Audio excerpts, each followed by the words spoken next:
दफ़ा ॿीहर भली कार सभिनी सिंधवासी उनके माया ताजी होस्ट मां मूं सां गॾु वेठा आहिनि टू पर्सनैलिटीज़ जेका डिफरेंट शोबिस आहिनि पर मां ॿियनि सां गॾु इक्वल करे प्रोग्राम हलाईंदासीं। अॼु असां पोलियो जे मथां थोरो ज़्यादा फोकस कंदासीं। हुन सां गॾु डॉक्टर साहब हिते मौजूदु आहिनि। डॉक्टर नंदलाल टी दरियानी जो नालो आहे, अगरि थोरी स्पेलिंग मिस्टेक्स थी वई हुई त सर मां तव्हां सां रिक्वेस्ट सॉरी कंदसि। हुन सां गॾु डॉक्टर साहब हिते वेठा आहिनि स्पेशलिस्ट आहिनि ॿारनि जा, मतिलबु पीडियाट्रिशियन आहिनि। हुन सां गॾु सिंगर मौजूदु आहिनि इकबाल अवान साहब जेका फोक सिंगर आहिनि।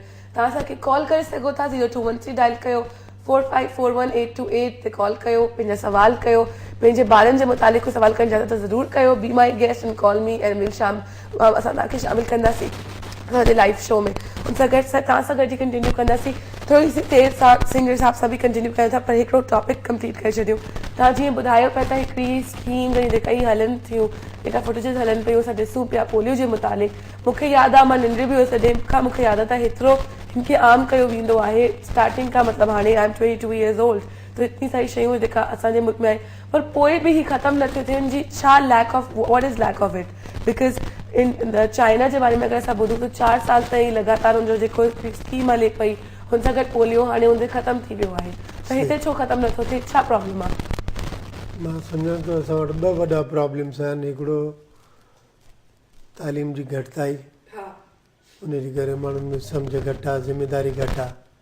जेसि ताईं सॼी क़ौम गॾिजी करे हुन में पार्टिसिपेट न कंदी, न सिर्फ़ु हेल्थ रिलेटेड माण्हू, चाहे उहे गवर्नमेंट में हुजनि चाहे उहे प्राइवेट सेक्टर में हुजनि, उहे प्लस पब्लिक अवेयरनेस जेसि ताईं पूरी न ईंदी, जेसि ताईं सॼी पब्लिक हुन में फुली पार्टिसिपेट न कंदी, छा तीअं सिर्फ़ु हिकिड़े माण्हू जी या हेल्थ डिपार्टमेंट जी या हेल्थ सेक्टर जी ज़िमेदारी न आहे, ऐं उहे भले ज़िमेदारी वठनि बि, इहो कमु पूरो न थींदो जेसि ताईं सॼी क़ौम सॼो मुल्क गॾिजी इन में इन्वॉल्व थिए ऐं हर माण्हू पंहिंजी ज़िमेदारी महसूसु करे त इहो असांजो फ़र्ज़ु आहे त इहा बीमारी असांजे मुल्क मां ख़तमु थिए। जेसीं इहा ॻाल्हि असांजा माण्हू न सम्झंदा तेसि ताईं इलाही मुश्किल आहे। बिल्कुलु ठीकु आहे, असांजे हेल्थ डिपार्टमेंट जूं बि कुझु कोताहियूं हूंदियूं, मञूं था किथे हर माण्हू एतिरो डिवोटेड शायदि न बि हुजे, लेकिन पोइ बि काफ़ी हद ताईं सुठो कमु गवर्नमेंट करे थी, प्राइवेट सेक्टर बि काफ़ी सुठो कमु करे थो, NGOs वॾो कमु कनि था, पर पोइ बि अञा ताईं अफ़सोस जी ॻाल्हि आहे, इहा ॻाल्हि पूरी अचीव न थी आहे जेका की चाइना में तव्हांजो 4 सालनि में थी वई।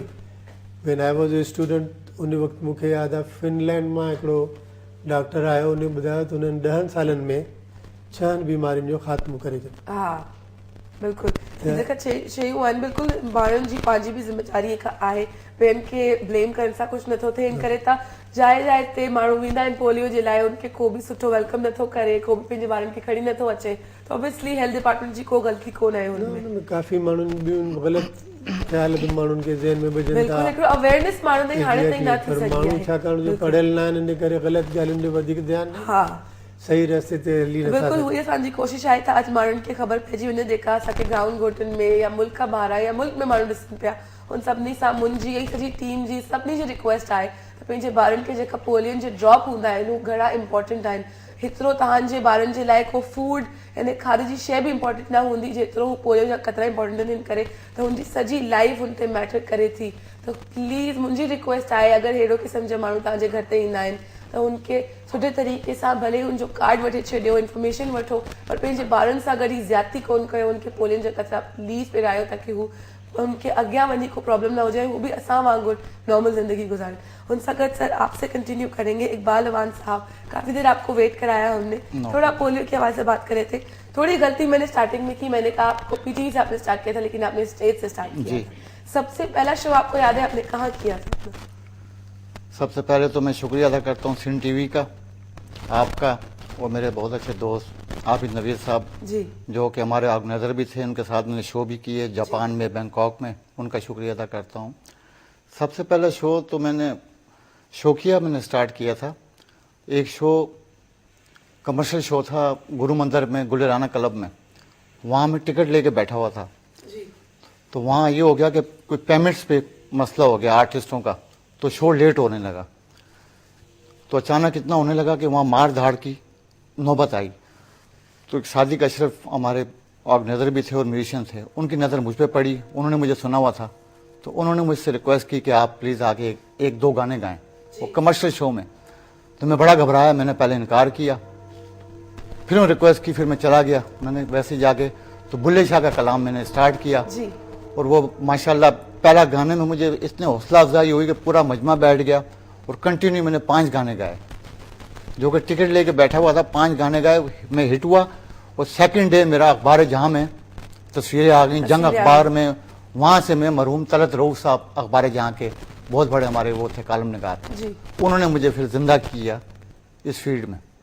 ऐसे मेरा स्टार्ट हुआ। बिल्कुल, उसके साथ आपने माशाल्लाह बहुत मतलब तकरीबन आपने कोई भी ऐसा शहर या मुल्क नहीं छोड़ा जहाँ पे आप ना गए हो। जगह जगह आपने गए अपनी फोक म्यूजिक की वजह से। जी जी। फोक म्यूजिक आपका शौक था शुरू से? जी शौक था बिल्कुल, कि मैं अपने पाकिस्तान के कल्चर को जी आगे लेके जाऊं और अपने मुल्क का नाम रोशन करूं। बिल्कुल, क्योंकि आपने बताया सिंधी, पंजाबी, सराइकी सारी लैंग्वेजेस में आप फोक सिंगिंग करते हैं। अच्छा जी, ब्रेक भी लेनी है, लेकिन नंढी ब्रेक वठूं था। ब्रेक खां पोइ अची कंटिन्यू कंदासीं, थोड़ी सिंगिंग जे मथां, थोड़ी डॉक्टरी जे मथां, थोड़ी ॿारनि जे मथां ॻाल्हि ज़रूरु कंदासीं। नंढी ब्रेक खां पोइ।